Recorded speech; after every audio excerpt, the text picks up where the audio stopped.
بسم اللہ الرحمن الرحیم۔ آپ نے سوال کیا ہے کہ ایک ایسا شخص جو صاحب نصاب و مالدار ہے وہ اپنی طرف سے قربانی نہ کر کے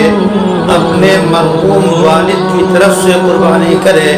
تو کیا درست ہے یا نہیں؟ اس کا جواب یہ ہے کہ جس شخص پہ قربانی واجب ہے اس کے لیے ضروری ہے کہ سب سے پہلے وہ اپنی طرف سے قربانی کرے۔ اپنی طرف سے قربانی کرنے کے بعد اگر اس کو گنجائش ہے تو کسی کی طرف سے قربانی کر سکتا ہے، لیکن اس مسئلے میں یہ بات بھی واضح رہے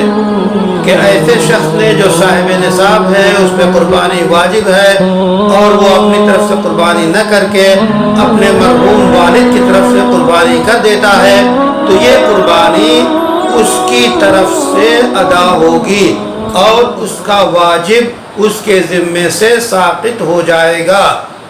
یہی فقہاء نے بیان کیا ہے کہ یہ قربانی خود قربانی کرنے والے کی طرف سے ہو رہی ہے اور اسی کے ذمے سے ادا ہوگی اور اس کا واجب ادا ہو جائے گا، اور والد مرحوم کی طرف سے جو نیت کی ہے اس کا اعتبار نہیں ہوگا۔